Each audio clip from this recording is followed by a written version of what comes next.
스가랴 말씀 중에 이 9장과 10장은 하나님께서 주신 환상의 말씀이 없습니다. 앞에서는 환상을 통해서 스가랴 선지자에게 말씀하셔서 우리가 이해하는 데 조금은 어려움이 있었지만 그래도 그 환상에 대한 설명을 여러분들께 충분히 드렸고, 오늘 9장과 10장까지는 이 환상의 말씀이 없지만 그래도 역사적인 부분과 맞물려 있기 때문에 역사적인 이해가 필요하고, 또 하나님께서 스가랴 선지자를 통해서 예언하신 것들이 역사에서 어떻게 이루어졌는지를 우리가 묵상해 볼 필요가 있습니다.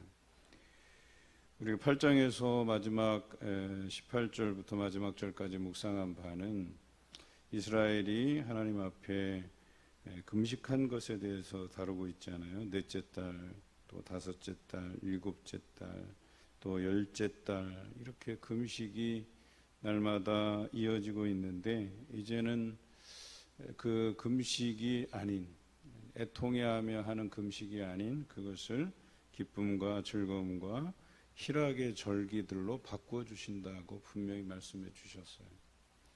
그런데 그 이스라엘만 그렇게 회복시키는 게 중요한 것이 아니라, 이스라엘이 이렇게 금식하면서 기도한 까닭은 여전히 다른 선지자들을 통해서 우리를 괴롭혔던 이방 족속들에 대해서 하나님께서 심판하시겠다고 분명히 예고하셨는데, 왜 자기네들은 그 죄의 대가를 충분히 70년이나 받고 돌아왔음에도 불구하고 여전히 자기네보다 더 악한 저들은 왜 심판을 받지 않느냐, 이것이 불만스러웠던 거예요.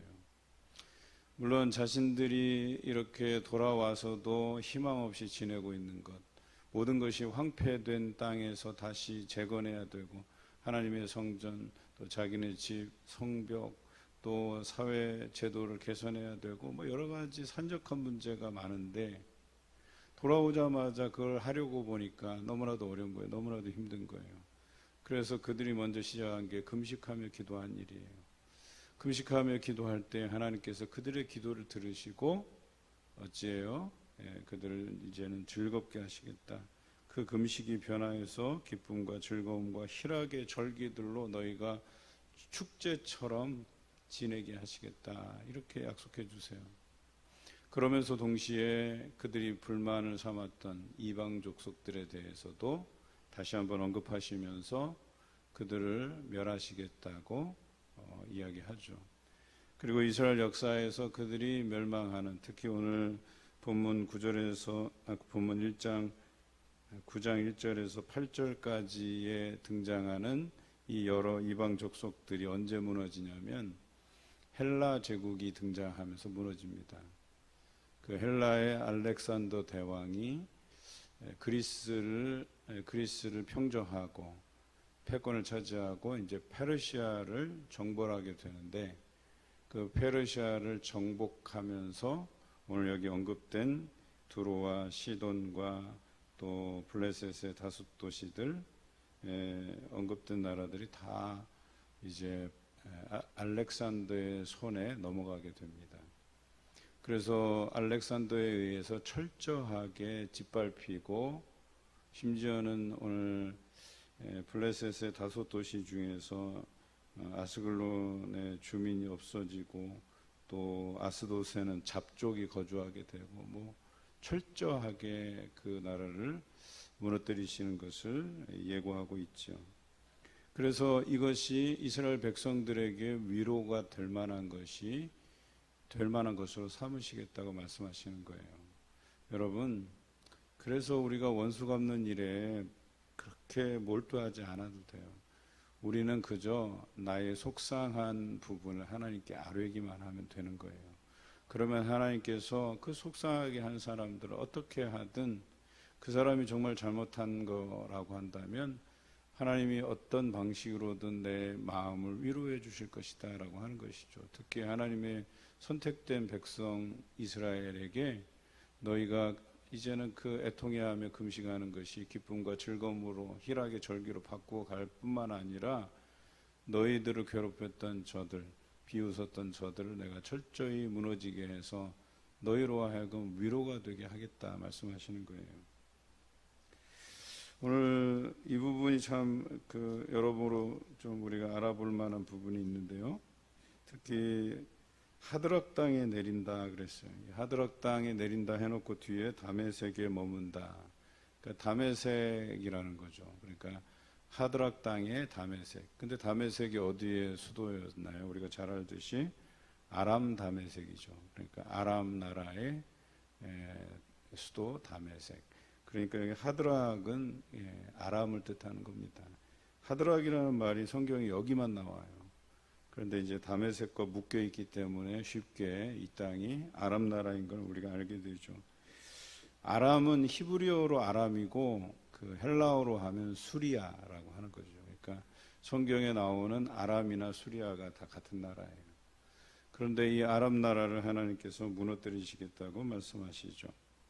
그래서 이들이 이스라엘 모든 지파의 눈이 여호와를 우러러 보기 때문에 그들을 괴롭혔던 이 아람이 북이스라엘을 얼마나 괴롭힌지 몰라요. 나중에 이제 아수르 제국이 강대해지니까 전략상 북왕국과 동맹을 맺을 뿐이지 그 전까지는 이 이스라엘 나라를 괴롭혔던 나라였었어요. 그런데 이 아람 나라를 하나님께서 그 말씀이 임하고 그들을 다른 나라의 손에 멸망하게 하신다라고 말씀하셨죠. 뿐만 아니라 그 접경한 하맛 그랬어요. 그러니까 이 수리아 즉 아람과 접경에 있는 지중해 연안 도시가 있는데 거기가 시돈이 위에고 그 두로가 아래예요. 그러니까 시돈과 두로는 베니게라고 하는 지역의 도시예요.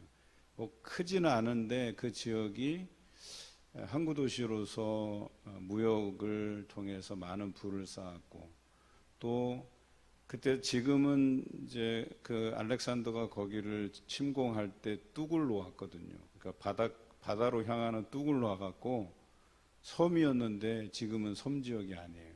육지처럼 돼버렸다는 거예요. 그런데 이 두로와 시돈도 하나님께서 멸망하시겠다고 말씀하시죠.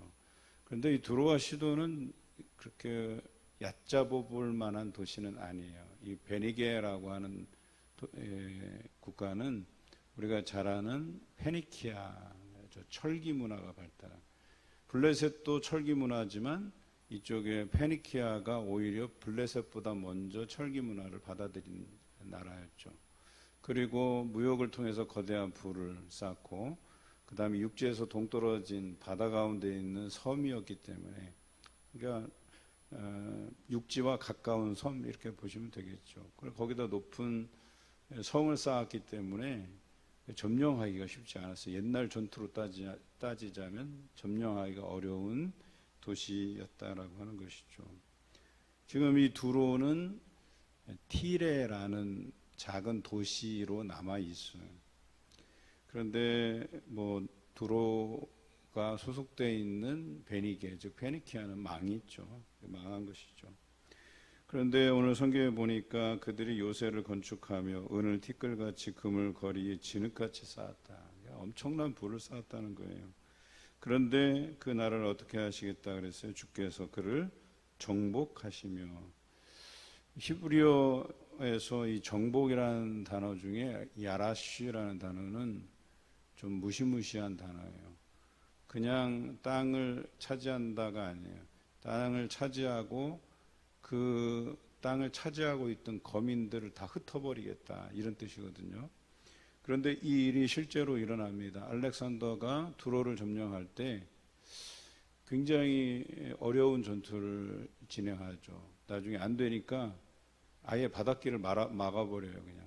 그래서 뚝을 쌓아버려요. 그래서 그 뚝길을 만들어 갖고 쳐들어가서 정복을 하거든요. 그래서 이 두로가 지금은 이제 육지화된 거죠. 한마디로. 그 알렉산더 이후에. 어마어마한 전투였다는 거예요. 그런데 하도 약 올라갖고 이 알렉산더가 여기에 있는 거민 1만 명을 죽여버립니다. 그리고 거민 3만 명을 다른 타국으로 팔아버려요. 노예로. 그러니까 엄청난 일이죠. 사실 이와 비슷한 경험을 한 도시가 있죠. 사마리아. 사마리아가 아수르에게 끝까지 항전하다가 아수르가 괘씸하게 여겨서 그 거민들의 상당수를 다른 지역으로 이주시켜서 또 여러 지역의 이주민들을 사마리아로 이주시켜서 혼혈 국가를 만들어요. 혼혈 민족을 만들어 버려요. 그래서 나중에 예수님이 활동하던 시대에 사마리아를 사람들이 같은 동족이면서도 싫어한 이유가 섞였다 이거예요. 혼혈족이 됐다 이거예요. 그래서 나중에 이 사마리아가 외면받는 도시가 될 만큼 그와 유사하게 두로도 그런 엄청난 일을 당하게 되죠. 하나님께서 철저하게 정복하신 거죠. 그의 권세를 바다에 던져 넣으시고 그가 불에 삼켜질지라라고 예언했던 것처럼 철저하게 무너져 내리죠. 5절부터 8절까지는 블레셋에 대한 심판을 예고하죠. 이 수많은 예언자들이 이 이방 민족들에 대한 심판을 이야기했는데 그것을 집약적으로 모아서 다시 스가랴 선지자가 예언한 거예요. 아스글론은 보고 무서워하며 가사도 심히 아파할 것이고 에그론은 그 소망이 수치가 되므로 역시 그러하리라. 가사에는 임금이 끊어질 것이며 아스글론에는 주민이 없을 것이며 아스도데는 잡족이 거주하리라. 그래서 내가 블레셋 사람의 교만을 끊겠다고 말씀하십니다. 가사는 지금의 이스라엘 가자 지구가 가사예요. 그 가자 지구가 끊임없이 이스라엘 사람과 팔레스틴이 같이 살면서 분쟁이 끊이지 않는 곳이잖아요. 오늘 성경에 보니까 가사도 심히 아파할 것이며, 그러니까 지금도 아파요. 가사는 지금도 슬퍼하는 도시예요. 그런데 이 5 도시들이 철저하게 무너질 뿐만 아니라 그곳에 잡족이 거하게 되고 또 특히 7절에 보면 유다의 한 지도자같이 되겠고 에그로는 여부수 사람같이 되리라. 이게 무슨 뜻이냐면 유다의 즉 이스라엘 백성들의 요긴하게 사용되는 한 부분이 될 거다 이런 표현이에요. 여러분 여부수 족속이 어떤 족속이었어요? 가나안 족속이었는데 이 이스라엘 백성들이 하나님이 함께하고 또 여러 강대한 족속들을 다 물리치는 것을 보고 겁을 먹어서 자신들은 살아야 되겠다 하고 옷을 누추한 옷으로 다 갈아입고 음식도 상한 음식으로 다 바꿔서 자신들이 마치 멀리 다른 지역에서 온 사람처럼 거짓말을 해요. 그리고 나서 우리는 당신들한테 항복하겠습니다 하고 그래서 이스라엘 편을 들게 돼요. 가나안 족속임에도 불구하고. 물론 속임수로 한 것이지만 하나님께서 그들을 기쁘게 여기시고 이스라엘과 함께하게 돼요. 그런데 이 여부수 족속이 얼마나 대단하냐면 70년 바벨론 포로기에도 살아남아요. 이스라엘 백성들과 섞여서 포로기에 갔다가 그들도 역시 하나님께서 말씀하신 경건한 자들이었거든요. 이스라엘 족속과 함께 성전의 일들을 거두는 사람들이 여부수 족속이었거든요. 그런데 이 사람들에게도 마치 약속 있는 자녀들처럼 하나님께서 대해 주셨어요. 포로기로 지나갔다가 다시 또 돌아오게 돼요. 그러니까 여부수가 살고 있던 시온 그것은 다윗성이 되고 예루살렘이 되고 거기에 이스라엘의 수도가 되잖아요. 그러니까 이 에그론이 사실은 블레셋을 대표하는 도시니까 이 블레셋 지역들도 그와 같이 하나님께서 삼으시겠다. 이스라엘의 기쁨을 위해서 이것도 하나님께서 그들의 소유로 삼으시겠다고 말씀하시는 거죠. 그런데 오늘 9장 9절에 가장 중요한 말씀이 나옵니다. 그들에게 기뻐할 만한 소식이 무엇이냐? 바로 시온에 따라 크게 기뻐할지어다 예루살렘에 따라 즐거이 부를지어다 보라 내 왕이 내게 임하나니 그랬어요. 왕이 오신다 그러는데 왕은 어떤 공의로우시며 구원을 베푸시며 겸손하여서 나귀를 타신다 그랬어요. 여러분 이 구절이 바로 메시아를 예언한 구절이에요. 그들이 그냥 물질적으로만 풍요롭게 또 평화롭게 사는 그것을 의미하는 것이 아니고 하나님께서는 그들에게 근본적으로 그 죄를 사하여 주실 만한, 그들이 구원받을 만한 그 역사를 이루시겠다고 이 메시아에 대한 예언을 주신 것이죠. 그래서 그들에게 더 이상 전쟁이 아닌 10절에 의하면 그들을 통하여서 많은 이방 나라들에게 화평을 전할 것이다 라고 이야기하시죠. 그래서 어떻게 됩니까? 나중 일이지만 예수 그리스도 이후에 그 제자들이 여러 곳을 다니면서 화평을 전하잖아요. 복음을 전하잖아요. 그리고 그 복음으로 인해서 많은 사람들이 전쟁이 아닌 이제는 평화로운 하나님의 그 주시는 예수 그리스도의 복음을 가지고 살아가는 그 일들을 이루시겠다고 말씀하시죠. 어찌 보면 이것이 그들에게 그냥 물리적으로 잘 사는 그런 것보다는 오히려 이게 그들에게 더 나은 삶이고, 오늘 우리가 살아갈 때 이 세상에 집착하지 아니하고 예비하실, 우리를 위해서 예비해 놓으신 그 처소, 그 천국을 향해서 우리가 소망을 가지고 살아가게끔 하신 것이다 라고 하는 것이죠. 오늘 여기 보면 13절에 내가 유다를 당긴 활로 삼고 에브라임을 끼운 화살로 삼았으니 시온아 내가 내 자식들을 일으켜 헬라 자식들을 치게 하며 너를 용사의 칼과 같게 하리라 그랬어요. 이 헬라가 이제 아까 말씀드린 알렉산더 대왕이 세운 제국이잖아요. 알렉산더를 이 심판의 도구로 하나님께서 이렇게 세우시고 그들을 치게 하시잖아요. 그런데 역시나 이들이 이스라엘을 점령하고 이스라엘을 힘들게 하는 때가 와요. 그게 언제냐면 이 헬라 제국이 알렉산더 사후에 북왕국인 셀류쿠스 왕조와 남왕국인 프톨레미 왕조로 나누어지거든요. 그런데 처음에는 이 알렉산더의 시신을 보유하고 있는 프톨레미 왕조가 주도권을 잡다가 후기에는 북방의 이 셀류쿠스 왕조가 그 주도권을 잡게 돼요. 그 예언이, 그 환상이 누구를 통해서 알려지냐면 다니엘이 본 환상이 바로 그 북방 왕이 나타나면서 그 북방의 한 왕이 나타나고 그 사람이 주의 백성들을 괴롭히는 장면들을 본 거거든요. 환상을 통해서. 그런데 그 사람이 누구냐면 안티오쿠스 에피파네스 4세예요. 이 사람이 로마와의 전쟁에서 지고 나서 그 배상금을 갚기 위해서 그 해마다 절기마다 그 하나님의 성전에 재물이 쌓이는 걸 아니까 거기다 제우스 신당을 만들고 하나님께 절하지 말고 제우스에게 재물을 바쳐라. 그래서 그 재물을 다 모아다가 일부는 로마의 배상금으로 갖고 일부는 자기네들이 갖고 이 일이 일어난 거예요. 그런데 하나님의 백성들은 어때요? 하나님 외에는 섬길 수 없다. 목숨 걸고 싸우죠. 그래서 오늘 성경에 보면 시온의 자식들이 헬라의 자식들을 칠 것이다. 이 일이 바로 그 거대한 헬라 제국, 즉 셀류쿠스 왕조를 대항해서 싸우는 마타디아 가문의 대제사장 마타디아 가문의 자녀들이 사람들을 규합해서 예배를 보장해달라, 하나님께 대한 예배를 보장해달라 하고 싸우게 돼요.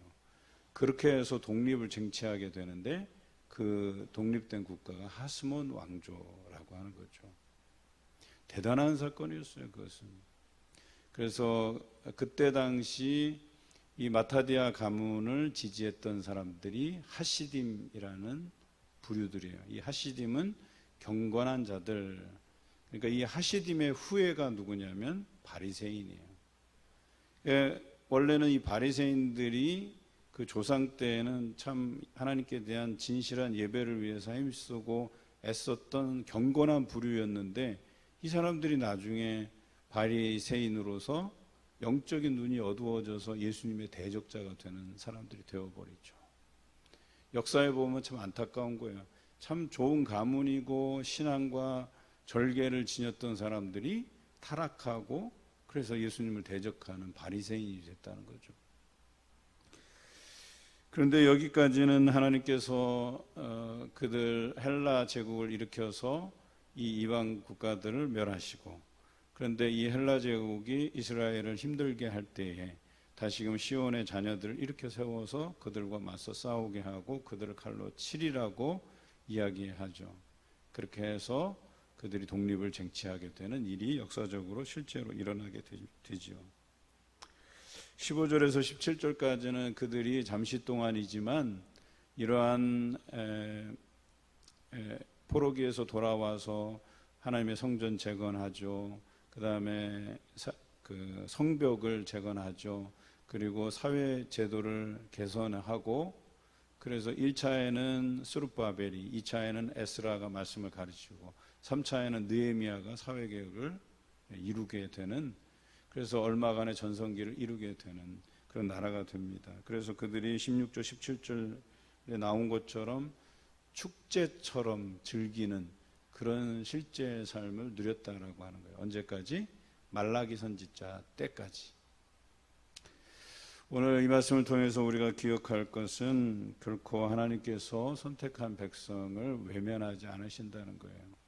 적어도 우리가 8장 하반절에서도 묵상했듯이 하나님 앞에 우리의 애통함을 아뢰고 금식하며 기도할 때 하나님께서 그 기도를 외면하지 않으신다. 그 기도에 대해서 이제는 그 애통해하며 하는 금식의 기도가 아니라 그것을 기쁨과 즐거움과 희락의 절기로 바꾸어 놓으시겠다고 말씀해 주세요. 그리고 너희를 힘들게 했던 사람들을 하나님께서 심판하심으로 인해서 너희의 마음에 위로를 주시겠다고 말씀해 주세요. 오늘 이 말씀을 통해서 우리가 하나님께서 주시는 참된 위로를 경험하시길 바랍니다. 내가 뭔가를 나를 괴롭게 하는 사람들을 이겨먹으려고 하기보다는요, 그냥 하나님께 맡겨드리세요. 나를 힘들게 하는 사람들 하나님께서 선악간에 판단하시고 하나님께서 그걸 처리할 문제로 남겨두시기 바라요. 나는 그냥 마음 편하게 하나님께서 내 마음 만져주시는 것, 나의 애통함을 알아주시는 것만 해도 감사하며 살아가는 오늘 하루 되시길 주님의 이름으로 기원합니다.